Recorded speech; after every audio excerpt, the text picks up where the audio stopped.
ನಮಸ್ಕಾರ ಸ್ನೇಹಿತರೆ, ಮೀಡಿಯಾ ಮಹಾನ್ಗೆ ಸ್ವಾಗತ. ಮೋದಿ ಕಡು ವಿರೋಧಿ ಧ್ರುವರತಿ ಯಾರು ಗೊತ್ತಾ? ಇವರ ಜೀವನದ ಕತೆ ಏನು? ಒಂದು ಟೈಮಲ್ಲಿ ಕಾಂಗ್ರೆಸ್ ವಿರೋಧಿ ಆಗಿದ್ದ ಇವರು ಬಿಜೆಪಿ ವಿರೋಧಿ ಆಗಿದ್ದು ಹೇಗೆ? ಧ್ರುವರತಿ ವಾಸ ಮಾಡ್ತಿರೋದು ಎಲ್ಲಿ? ಎಲ್ಲವನ್ನ ಈ ವಿಡಿಯೋದಲ್ಲಿ ಡೀಟೇಲ್ ಆಗಿ ಹೇಳ್ತೀವಿ. ಅದಕ್ಕೂ ಮುನ್ನ ನೀವಿನ್ನೂ ನಮ್ಮ ಚಾನಲ್ಗೆ ಸಬ್ಸ್ಕ್ರೈಬ್ ಆಗಿಲ್ಲ ಅಂದ್ರೆ ಈಗಲೇ ಆಗಿ ನಮಗೆ ಸಪೋರ್ಟ್ ಮಾಡಿ. ನಿಮ್ಮ ಬೆಂಬಲ ನಮಗೆ ತುಂಬಾ ಮುಖ್ಯ. ಧ್ರುವರತಿ ಹುಟ್ಟಿದ್ದು ಎಲ್ಲಿ ಗೊತ್ತಾ? ಧ್ರುವರತಿ ಇವರ ವಿಡಿಯೋಗಳಿಗೆ ಸೋಷಿಯಲ್ ಮೀಡಿಯಾದಲ್ಲಿ ಕೋಟ್ಯಂತರ ವ್ಯೂಸ್ ಬರುತ್ತೆ. ಏನೇ ವಿಷಯ ಇರಲಿ, ಇವರ ವಿಡಿಯೋಗಾಗಿ ಕಾಯುವ ದೊಡ್ಡ ಸಮೂಹವೇ ಭಾರತದಲ್ಲಿದೆ.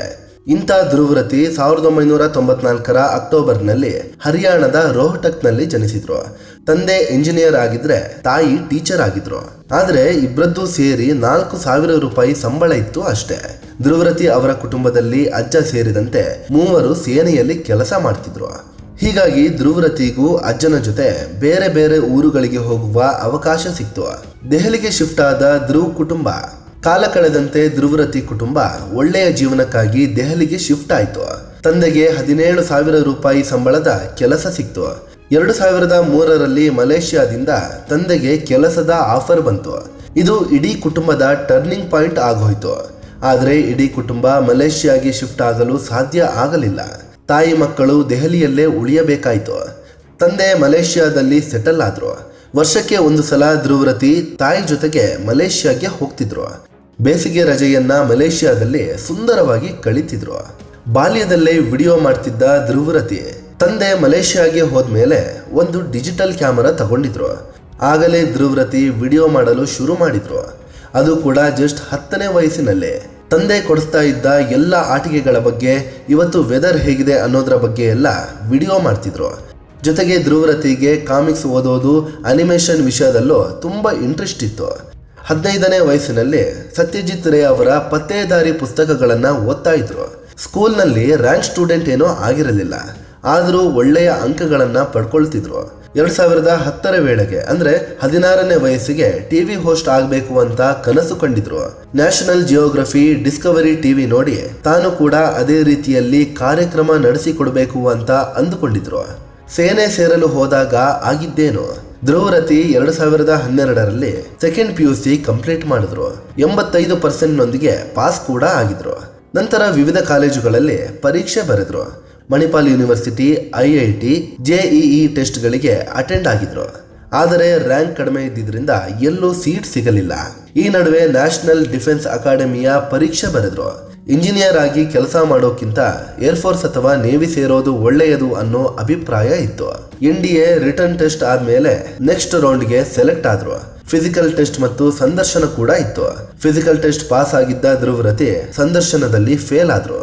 ಹೀಗಾಗಿ ಬೇರೆ ದೇಶಕ್ಕೆ ಹೋಗಿ ಇಂಜಿನಿಯರಿಂಗ್ ಮಾಡೋದು ಅಂತ ಡಿಸೈಡ್ ಮಾಡಿದ್ರು. ಜರ್ಮನಿಗೆ ಹಾರಿದ್ಯಾಕೆ? ಧ್ರುವರತಿ ಅಮೆರಿಕ, UK ಅಂತಹ ದೇಶಗಳಲ್ಲಿ ಟ್ಯೂಷನ್ ಫೀಸ್ ಜಾಸ್ತಿ ಇರುತ್ತೆ. ಹೀಗಾಗಿ ಜರ್ಮನಿಯಲ್ಲಿ ಓದಲು ನಿರ್ಧರಿಸಿದ್ರು ಧ್ರುವರತಿ. ತಂದೆ ತಾಯಿ ಎಜುಕೇಶನ್ ಲೋನ್ ಮಾಡಿ ಇವರನ್ನ ಓದಿಸಿದ್ರು. ರೋಬೋಟಿಕ್ ಕ್ಷೇತ್ರದಲ್ಲಿ ಆಸಕ್ತಿ ಹೊಂದಿದ್ದ ಧ್ರುವರತಿ ಮೆಕ್ಯಾನಿಕಲ್ ಇಂಜಿನಿಯರಿಂಗ್ ಆಯ್ಕೆ ಮಾಡಿಕೊಂಡ್ರು. 2012ರಲ್ಲಿ ತಮ್ಮ 17ನೇ ವಯಸ್ಸಿಗೆ ಜರ್ಮನಿಗೆ ಶಿಫ್ಟ್ ಆದ್ರು. 2015ರಲ್ಲಿ ಬ್ಯಾಚುಲರ್ ಡಿಗ್ರಿ ಪಡ್ಕೊಂಡ್ರು. ಅದೇ ಯೂನಿವರ್ಸಿಟಿಯಲ್ಲಿ 2018ರಲ್ಲಿ ರಿನ್ಯೂವೇಬಲ್ ಎನರ್ಜಿ ಇಂಜಿನಿಯರಿಂಗ್ ವಿಷಯದಲ್ಲಿ ಮಾಸ್ಟರ್ಸ್ ಕಂಪ್ಲೀಟ್ ಮಾಡಿದ್ರು. ಇದಾದ್ಮೇಲೆ ಎಕನಾಮಿಕ್ಸ್ ಅಂಡ್ ಬಿಸ್ನೆಸ್ ಮ್ಯಾನೇಜ್ಮೆಂಟ್ ವಿಷಯದಲ್ಲಿ ಮತ್ತೊಂದು ಡಿಗ್ರಿ ಪಡ್ಕೊಂಡ್ರು. ಯೂಟ್ಯೂಬ್ ಚಾನಲ್ ಶುರುವಾಗಿದ್ದು ಹೇಗೆ? ಧ್ರುವರತಿ 2014ರಲ್ಲೇ ಯೂಟ್ಯೂಬ್ ಚಾನಲ್ ಶುರು ಮಾಡಿದ್ರು. ಮೊದಲಿಗೆ ವ್ಲಾಗ್ ವಿಡಿಯೋ ಮಾಡಿ ಹಾಕಿದ್ರು. ಆದ್ರೆ ಕಾಲ ಕಳೆದಂತೆ ಭಾರತದಲ್ಲಿ ಏನೇ ಇಶ್ಯೂ ಇದ್ರೂ ವಿಡಿಯೋ ಮಾಡೋಕೆ ಶುರು ಮಾಡಿದ್ರು. ಜನರ ಸಪೋರ್ಟ್ ಕೂಡ ದೊಡ್ಡ ಮಟ್ಟದಲ್ಲಿ ಸಿಕ್ತು. 2017ರ ಬಳಿಕ ಓದಿಗಿಂತ ಹೆಚ್ಚು ಯೂಟ್ಯೂಬ್ಗೆ ಮಹತ್ವ ಕೊಟ್ರು. ಸದ್ಯ ಅವರ ಪ್ರತಿಯೊಂದು ವಿಡಿಯೋಗಳು ಲಕ್ಷಗಟ್ಟಲೆ ವ್ಯೂಸ್ ಪಡ್ಕೊಳ್ತಿದ್ದು 3 ಕೋಟಿಯಷ್ಟು ಸಬ್ಸ್ಕ್ರೈಬರ್ಸ್ ಕೂಡ ಇದ್ದಾರೆ. ಜೊತೆಗೆ ವ್ಲಾಗ್ ಚಾನಲ್ ಕೂಡ ಇದ್ದು ಇದರಲ್ಲಿ 34 ಲಕ್ಷ ಸಬ್ಸ್ಕ್ರೈಬರ್ಸ್ ಇದ್ದಾರೆ. ಆದ್ರೆ ಬಿಜೆಪಿ ಮತ್ತು ಮೋದಿ ವಿರೋಧಿ ನಿಲುವುಗಳಿಂದ ಆಗಾಗ್ಗೆ ಟ್ರೋಲ್ ಕೂಡ ಆಗ್ತಾ ಇರ್ತಾರೆ.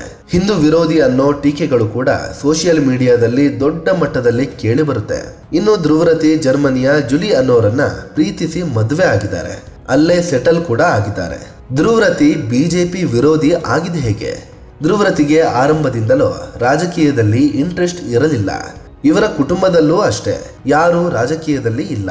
ಆದ್ರೆ 2012ರಲ್ಲಿ ಅಣ್ಣಾ ಹಜಾರೆ ಮೂವ್ಮೆಂಟ್ ಶುರುವಾಯಿತು. ಈ ಚಳವಳಿಗೆ ಇಡೀ ದೇಶದಲ್ಲಿ ದೊಡ್ಡ ಪ್ರಮಾಣದಲ್ಲಿ ಬೆಂಬಲ ಸಿಕ್ತು. ಇಲ್ಲಿಂದ ಮುಂದೆ ಧ್ರುವರತಿಗೆ ರಾಜಕೀಯದಲ್ಲಿ ಆಸಕ್ತಿ ಬೆಳೀತು. ದೆಹಲಿಯಲ್ಲಿ ಆಮ್ ಆದ್ಮಿ ಪಕ್ಷ ಅಧಿಕಾರಕ್ಕೆ ಬಂದ್ರೆ 2014ರಲ್ಲಿ ಕೇಂದ್ರದಲ್ಲಿ ಮೋದಿ ಸರ್ಕಾರ ಬಂತು. ಇದಾದ್ಮೇಲೆ ರಾಜಕೀಯದಲ್ಲಿ ಧ್ರುವರತಿ ಆಸಕ್ತಿ ಮತ್ತಷ್ಟು ಜಾಸ್ತಿ ಆಯ್ತು. ಯಾಕಂದ್ರೆ ಆಗ ಧ್ರುವರತಿ ಕಂಪ್ಲೀಟ್ ಆಗಿ ಕಾಂಗ್ರೆಸ್ ವಿರೋಧಿ ನಿಲುವನ್ನ ಹೊಂದಿದ್ರು. ಆದ್ರೆ ಕಾಲ ಕಳೆದಂತೆ ಅದು ಬದಲಾಯಿತು.